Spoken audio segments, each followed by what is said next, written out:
ఇవన్నీ ఎందుకు చెప్తున్నానంటే, సగటు మనిషి చాలా భయాల మధ్య, చాలా బాధ్యతల మధ్య జీవితాన్ని కొనసాగించాలి. ఒక మాట అంటే ఎక్కువ, ఒక మాట అంటే తక్కువ, చాలా సన్నని గీతల మధ్య బతకాలి.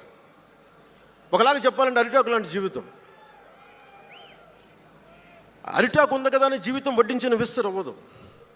చిన్నపాటి ముళ్ళు తగిలినా మొత్తానికి చిరిగిపోతుంది.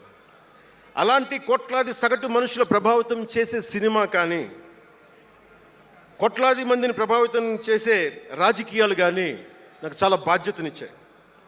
సినిమాలో ఎంత చెప్తే మంచిది, ఎంత చెప్తే మంచిది కాదని ఆలోచించి చేసేవాడిని. ఒక దేశభక్తి పాట పెడితే మంచిదా, ఒక క్లబ్ డాన్స్ పెడితే మంచిదా, ఈ రెండు ఆలోచించి దేశభక్తికి వెళ్ళాను నేను.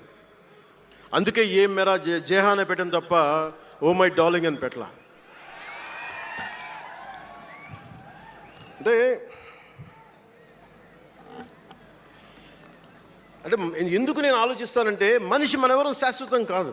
మాట అది మంచి అయినా చెడైనా, అందుకే ఆలోచించే మాట్లాడతాను ఎప్పుడు.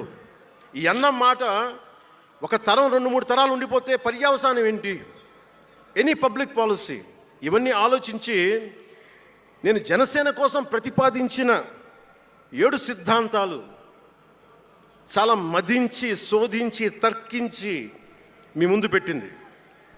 సంవత్సరం కాదు, 2 సంవత్సరాలు కాదు, నేను టీనేజర్గా ఉన్నప్పటి నుంచి నాకు నెల్లూరు డైకస్ రోడ్లో డాక్టర్ కరీముల్లా గారు నాకు ఆస్తమాకు వచ్చినప్పుడల్లా నాకు డెర్ఫ్లిన్ ఇంజెక్షన్ ఇచ్చేవాళ్ళు. ఆయన కోసం వెయిట్ చేస్తూ ఉంటే ఒక బోర్డు నన్ను ఆకర్షించేది, prevention is better than cure అని. దాన్ని ఎప్పుడు గుర్తుండిపోయింది నాకు. అంటే వ్యాధి నివారణ కంటే, వ్యాధి చికిత్స కంటే కూడా వ్యాధి నివారణ మేలని.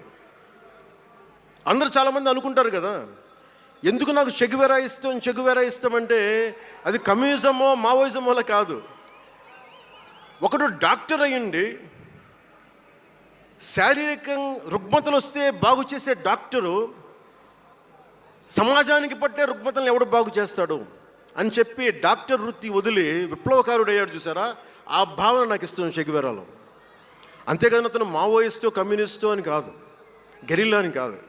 ఆ మానవీయ కోణం నాకు నచ్చి దాన్ని ఇష్టపడ్డాను చెగువెరాను. ఆ సిద్ధాంతాలని అంటే ఇవన్నీ ఎందుకు చెప్తున్నాను మీకంటే, చాలా ఆలోచించి చేశాను. అంటే అంత వయసు నుంచి